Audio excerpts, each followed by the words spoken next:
अंक 150। यहाँ पर प्रश्न है, जगत दृष्टा आत्मा से भिन्न क्या चाहिए। यानी जगत दृष्टा, जगत का दृष्टा यानी जगत को देखने वाला क्या है, आत्मा से भिन्न होना चाहिए।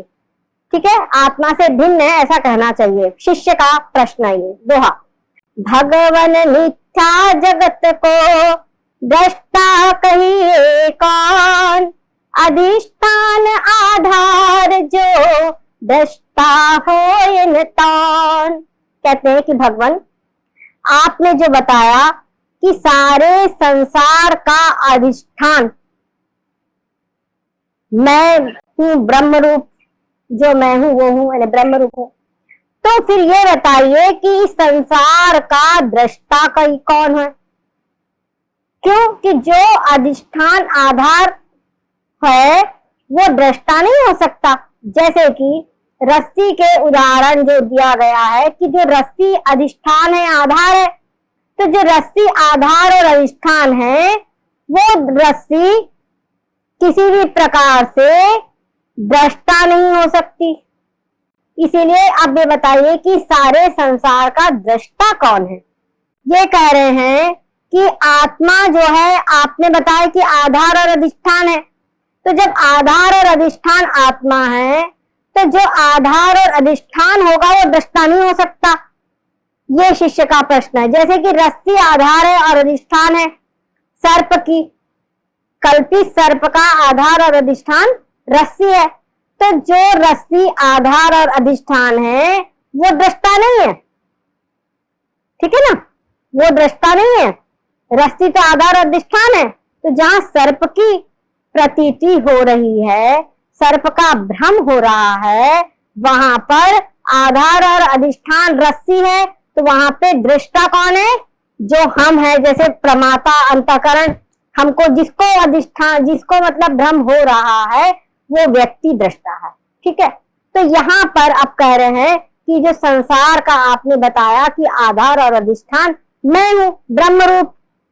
ठीक है, ब्रह्म रूप मैं हूं, तो फिर ऐसे बताया, तो फिर इस संसार का दृष्टा कौन है, ये प्रश्न। क्यों? क्योंकि जो आधार और अधिष्ठान होगा, जिसके आधार पर भ्रांति हो रही होगी, जिसके अधिष्ठानत्व में भ्रांति हो रही है, वो दृष्टा नहीं हो सकता, ये बोल रहे हैं। अर्थ स्पष्ट है। भाव यह है, जगत का आधार और अधिष्ठान आत्मा है। ठीक है, या तो जगत का दृष्टा आत्मा से भिन्न कहा चाहिए, क्योंकि जगत का आधार और अधिष्ठान आत्मा है, तो जगत का दृष्टा आत्मा से भिन्न होना चाहिए। जैसे सर्प का आधार और अधिष्ठान जो रस्सी ता से भिन्न पुरुष, ठीक है ना, उससे भिन्न पुरुष कोई जिसको भ्रम हो रहा है, वो पुरुष उस सर्प का दृष्टा है। ठीक है ना, वैसे ही यहाँ जो संसार है, इस संसार का आधार और अधिष्ठान ब्रह्म रूप आत्मा है, तो फिर इस संसार का दृष्टा कौन है, ये इनका प्रश्न है। अब इस प्रश्न का उत्तर कहते हैं, इसका अंक 151 कहते हैं, सारे कल्पित का अधिष्ठान ही दृष्टा है। जितना भी जो कल्पित है, उस कल्पित का जो अधिष्ठान है वही दृष्टा है। इस बात को यहाँ पर समझाएंगे। श्री गुरुर्वाच, मिथ्या वस्तु जगत में जे है, अधिष्ठान में कल्पित ते हैं। अधिष्ठान सो द्विध पिछानो, इक चेतन सो दूजो जड़ जानो। इक चेतन दूजो जड़ जानो। अधिष्ठान जड़ वस्तु जहाँ है, दृष्टा ताते भिन्न तहाँ है। जहाँ हो चेतन आधारा, तहाँ न दृष्टा होए न्यारा। कह रहे हैं कि जो मिथ्या वस्तु है, गुरु समझाते हैं कि संसार में जो मिथ्या वस्तुएं हैं जितने भी, वो सभी मिथ्या वस्तु अधिष्ठान में कल्पित होती है। तो वहां जहां पर इस प्रकार से अधिष्ठान में जो कल्पित वस्तुएं हैं, वहां जो अधिष्ठान होता है वो द्विविध जानो, दो प्रकार का अधिष्ठान होता है, ऐसा आप समझिए। एक तो चेतन होता है और एक होता है जड़। तो कहते अधिष्ठान जड़ वस्तु जहां है, जहां पर जड़ वस्तु अधिष्ठान है, जैसे सीपी में चांदी दिख रही है, रस्सी में सर्प दिख रहा है, तो यहाँ पे अधिष्ठान जड़ वस्तु है। तो दृष्टा ताते भिन्न कहाँ है, वहां पर दृष्टा उनसे भिन्न है। यानी रस्सी में जो सर्प दिखाई पड़ रहा है तो रस्सी से भिन्न दृष्टा है, सीपी में चांदी दिख रही है तो सीपी दृष्टा नहीं, सीपी से भिन्न कोई दृष्टा है। ठीक है, तो अब कह रहे हैं कि लेकिन जहां होए चेतन आधारा तहां न दृष्टा होवे न्यारा। जहां पर चेतन आधार हो, चेतन अधिष्ठान हो, वहां पर दृष्टा उससे भिन्न नहीं होता। वहां पर जो आधार होता है, जो अधिष्ठान होता है, वह ही दृष्टा होता है। ये बात समझ में आ गई। अर्थ इसका स्पष्ट है, भाव इसका क्या है, ये हमारे निश्चल राधे ने लिखा है, जहां जड़ अधिष्ठान होवे तहां अधिष्ठान से भिन्न दृष्टा होवे है। जहां चेतन अधिष्ठान होवे तहां अधिष्ठान ही दृष्टा होवे है, भिन्न नहीं। संसार का आधार कौन है, ब्रह्म रूप आत्मा है। तो ब्रह्म रूप आत्मा, ब्रह्म कहो या आत्मा, तो वो आत्मा चेतन है। इसीलिए जो पर आचेतन आत्मा आधार और अधिष्ठान है, यहाँ पर चेतन आत्मा अधिष्ठान है, तो यहाँ पर दृष्टा उससे भिन्न नहीं है। यानी जो ब्रह्म चेतन है वही दृष्टा भी है। इसमें और उदाहरण समझा रहे हैं, कहते चेतन मिथ्या स्वप्न को अधिष्ठान निर्धार, सोई दृष्टा भिन्न नहीं तैसे जगत विचार। अब यहाँ पर बात होती है कि आपने ये बात कह दिया, गुरुजी ने ये बात समझा दी कि सारे संसार का अधिष्ठान तू चेतन आत्मा है। तो चेतन आत्मा ही आधार अधिष्ठान है और चेतन आत्मा ही दृष्टा है। इसमें कोई उदाहरण भी तो होना चाहिए, कैसे समझे। तो उदाहरण दिया गया है कि जो हम रात में स्वप्न देखते हैं, उस स्वप्न का आधार और अधिष्ठान कौन होता है, चेतन। ठीक है ना, उसका आधार अधिष्ठान का होता है चेतन आत्मा ही उसका अधिष्ठान होता है और उसका आधार होता है, और वही दृष्टा भी होता है ना। सोई दृष्टा भिन्न नहीं, वो ही उसका दृष्टा भी होता है। तो उसी प्रकार से जगत जगत के विषय में भी समझो कि जो संसार है, इस संसार का भी आधार और अधिष्ठान ब्रह्म चेतन है। तो जो ब्रह्म चेतन है वही इसका क्या है, दृष्टा भी है। ठीक है, टीका। जैसे स्वप्न का आधार, जैसे स्वप्न का अधिष्ठान साक्षी चेतन है, स्वप्न का अधिष्ठान साक्षी चेतन, ये तो आप लोगों को बिल्कुल स्पष्ट है। जब हम लोग रात में सोते हैं या दिन में सोते हैं, तो सोने के समय में अपने कमरे दरवाजा बाहर का बंद कर दिया, घर का दरवाजा बंद कर दिया, फिर अपना जो कमरा है उसका दरवाजा बंद कर दिया, फिर उसके बाद आ करके बढ़िया मुंह ढक करके सो गए।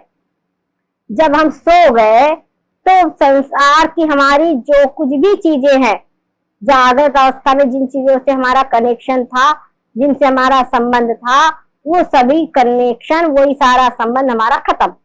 यहाँ तक कि जिस बिस्तर पे हम सोए हैं, जिस एसी कूलर से हम ठंडक प्राप्त कर रहे हैं, उससे भी हमारा सब कनेक्शन पूरा खत्म। ठीक है, वो पूरा कनेक्शन खत्म हो जाता है और आंखें बंद।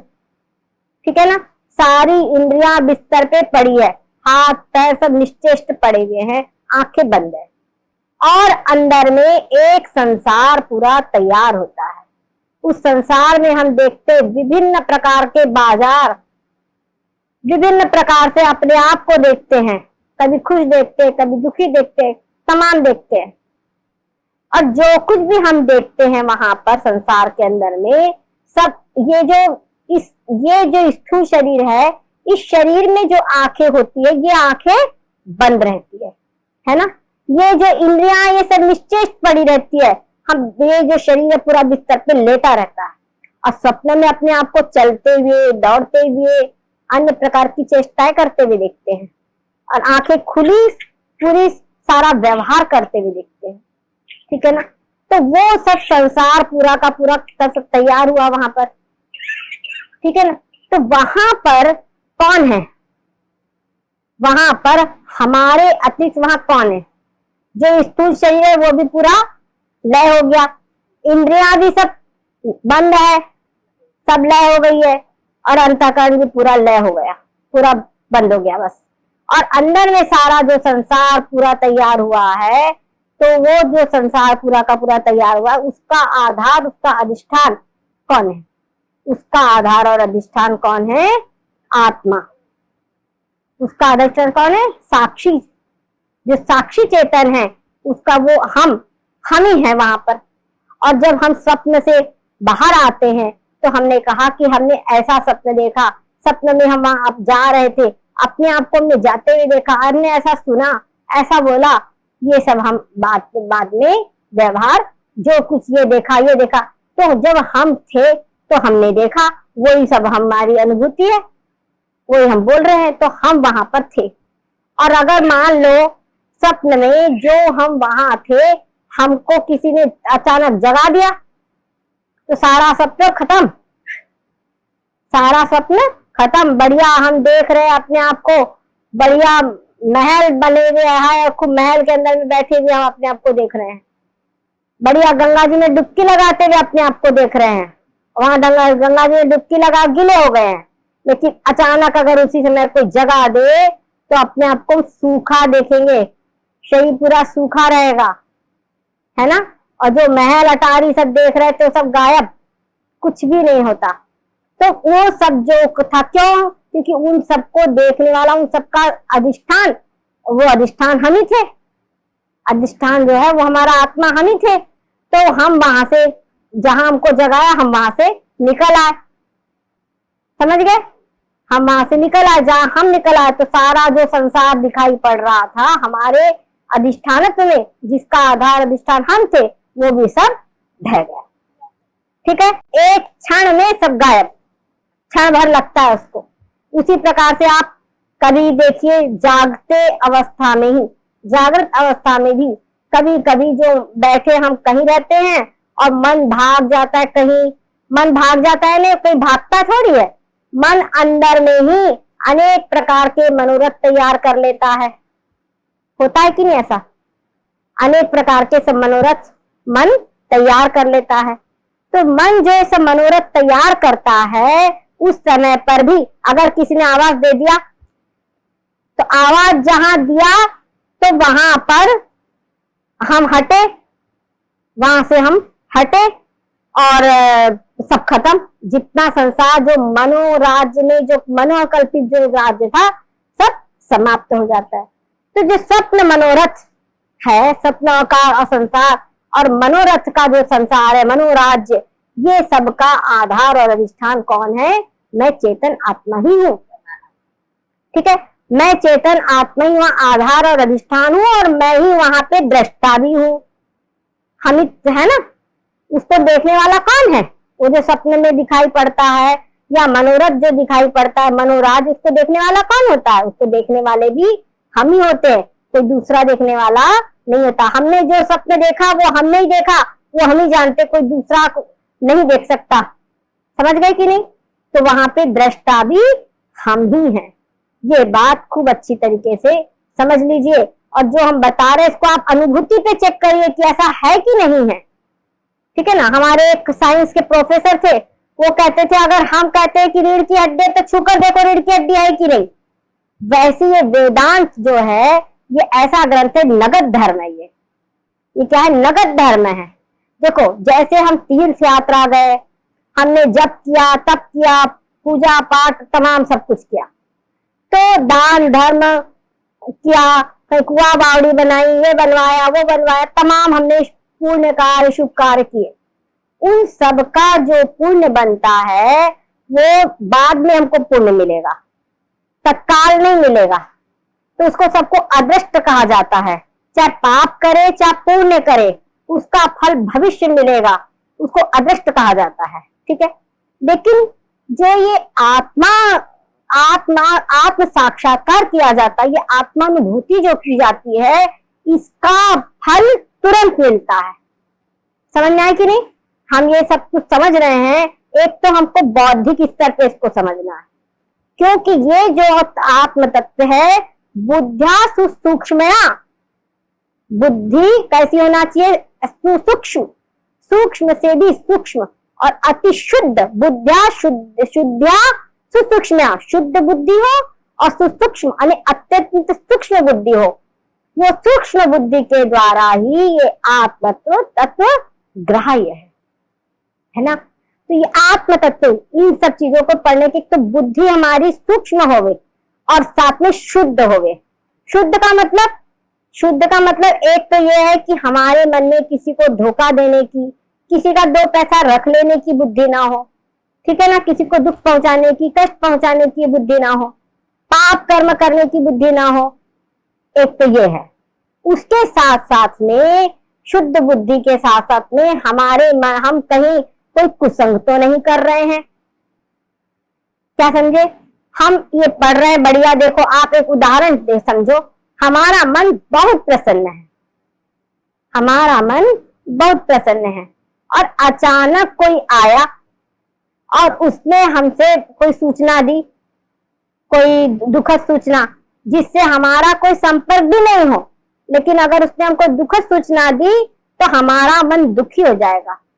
उस दुखी अवस्था में अगर हमसे कोई कहे कि तुम अपना चिंतन करो या जप कर लो, तो क्या होगा, हमारा मन वहां पे दुखी जो हो गया है तो वो चिंतन आदि से नहीं कर पाएगा।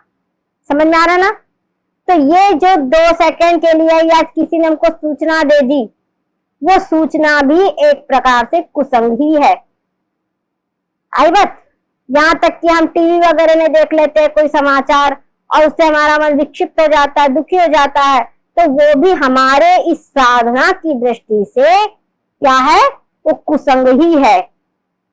वो कुसंग है हमारे लिए, जिसने हमारे चित्त की वृत्ति में क्या हुआ, जो हमारी बुद्धि सुसूक्ष्म शुद्ध बुद्धि है, सात्विक बुद्धि है, उसके अंदर में रजोगुण या तमोगुण डाल दिया। बढ़िया सुंदर दूध रखा हुआ है, क्या समझे, बढ़िया सुंदर दूध रखा है और उसके अंदर में 1 पॉइंट बिल्कुल लेश मात्र जहर डाल दिया,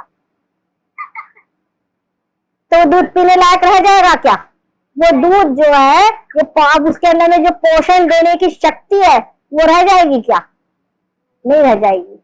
ठीक वैसी जो हमारी सतोगुण बुद्धि है, सतोगुणी जो वृत्ति है, जिस वृत्ति के अंदर में क्षमता है कि वो आत्म तत्व को ग्रहण करे, वो आत्म तत्व को ग्रहण करने के लिए चल रही है, लेकिन अचानक कोई रजोगुणी तमोगुणी ऐसा कोई व्यवहार आ गया जिससे हम दुखी हो जाए या क्रोध आ जाए, क्या समझे, क्रोध आ जाए, तो क्रोध तो पूरा आग ही लगा देगा। दुख एक बार का दुखी मन जो होगा तो वो आग नहीं लगेगी, उसके अंदर में कुछ हो गया और उससे बाद में जब उस दुख से तुम मतलब क्या कहते ओवरकम होगे, दुख से जब उबरोगे तब फिर आपको चांस है, लेकिन क्रोध तो सीधे जला के खाक कर देगा। समझ गए कि नहीं, क्रोध जो है बहुत जलाकर खाक कर देगा। तो ऐसी स्थिति में हमको बहुत ध्यान रखना पड़ेगा कि क्रोध आदि कोई दिलाने वाले लोग हैं उनका हम साथ भी न करें, ठीक है। इस बात को हमको समझना चाहिए कि जो स्वप्न में या मनोरथ, इन सब का आधार और अधिष्ठान भी हम ही हैं और साथ में इनके दृष्टा भी हम ही हैं। और हम जो है वो कौन है, हम साक्षी चेतन है। वहां पर शरीर का उससे कोई मतलब ही नहीं है, ये सब पूरा गड़बड़, कुछ भी मतलब नहीं है, इंद्रियों से कुछ चीजों से कोई मतलब नहीं है, ठीक है। तो टीका, जैसे स्वप्न का अधिष्ठान साक्षी चेतन है, सोई स्वप्न का दृष्टा है, ठीक है ना। जैसे स्वप्न का अधिष्ठान जो साक्षी चेतन है वही स्वप्न का दृष्टा है। जैसे तैसे, जैसे यहाँ बताए तैसे जगत का आत्मा ही अधिष्ठान है, सोई दृष्टा है। उसी प्रकार से जो संसार है उस संसार का भी आत्मा ही अधिष्ठान है और वही दृष्टा है। यह शंका और समाधान स्थूल दृष्टि से जेवरी को सर्प का अधिष्ठान मान के कहे हैं, ठीक है। ये जो शंका समाधान कर रहे हैं ये अभी स्थूल दृष्टि से जो आपने समझा अभी तक कि रस्सी सर्प का अधिष्ठान है, उस हिसाब से आपका प्रश्न है, तो उस हिस्से से हम अभी समाधान कर रहे हैं। और सिद्धांत मत में तो सर्प का अधिष्ठान साक्षी चेतन है। सिद्धांत मत में क्या है? सर्प का अधिष्ठान साक्षी चेतन है। पिछली बार अभी बताया कि सर्प के साक्षी चेतन जो है वो सर्प का अधिष्ठान है, और सर्प साक्षी चेतन के ज्ञान से ही सर्प की निवृत्ति होती है, ये बात बताई गई थी। सोई दृष्टा है, तो साक्षी चेतन ही दृष्टा है। याते सारे कल्पित का अधिष्ठान ही दृष्टा है। तो जितने भी जो कुछ भी अधिष्ठान है, जो कुछ भी कल्पित है, उन सब का कल्पित का अधिष्ठान वास्तव में चेतन ही है। तो अधिष्ठान जब चेतन है तो सबका दृष्टा भी चेतन ही है। अधिष्ठान ही दृष्टा, मतलब जड़ अधिष्ठान है ही नहीं, क्योंकि जितनी भी जड़ वस्तुएं हैं सब वास्तव में चेतन में कल्पित है। तो जो कल्पित वस्तु है, एक कल्पित वस्तु दूसरे का अधिष्ठान नहीं बन सकती। समझ आया? जैसे हम लोग यहाँ पर कोई बढ़िया वो जो जादूगर होता है, जादूगर आता है, बढ़िया खेल दिखाता है, अपने अपने बढ़िया करता है, जादू मंत्र फूकता है और बढ़िया हजार के नोट, 500 के नोट, 100 के नोट ऐसे बना बना करके दिखा देता है। ठीक है, परंतु उन वो नोटों को से बढ़िया बना करके दिखा दिया और नोट को आपके सामने धर लिया। उसके बाद में अपना कटोरा फैला के, अपना कटोरा लेकर सबके तरफ दिखाता है कि मेरे को इसमें कुछ दो। अरे जब तूने इतने रुपया बना लिया तो तेरे को रुपए की क्या आवश्यकता है मांगने की, है ना? और फिर खेल दिखाता किस लिए? पैसे के लिए। तो फिर जब पैसे तू इतने बना ही लिया रुपया, तो फिर तेरे को ये मांगना क्यों पड़ा? क्यों मांगना पड़ा? कि मांगना इसलिए पड़ा कि जो उसने रुपए बनाया था वो सारे रुपए कल्पित है। सारे रुपए क्या है? कल्पित है, वो प्रातिभाषिक है। वो इस समय पर ये जो हमारे व्यवहारिक जगत में कोई काम नहीं देंगे। ठीक है, वो कोई काम नहीं देंगे। वो उनको आधार मानकर हम ये नहीं कह सकते कि हम लखपति हो गए। उनको आधार मानकर हम कोई भी, क्योंकि कल्पित है, तो कल्पित को आधार मानकर हम कोई भी प्लान नहीं बना सकते। ठीक है ना? तो कल्पित वस्तु किसी का आधार नहीं हो सकती, किसी का अधिष्ठान नहीं हो सकती। समझ में आ रही बात? यही बात यहां पर हमको समझनी है। अब आप लोग ये इस बात को खूब अच्छी तरीके से मनन कीजिए और चिंतन कीजिए। ठीक है, और जो अभी तक पूरा अनिर्वचनीय ख्याति जितना पढ़ाया गया है उसका पूरा पूरा एक एक शब्द दोबारा पढ़िए। और जो प्रथम कला में जो सिद्धांत बताया गया था कि कल्पित वस्तु अधिष्ठान स्वरूप ही होती है, उस सिद्धांत को खूब अच्छी तरह से समझ लीजिए, खूब अच्छे से दिमाग से समझिए। ना समझ में आए तो फिर से पूछिए, हम बताएंगे, लेकिन पहले हम ये देखेंगे कि आपने उसमें मेहनत किया है या नहीं।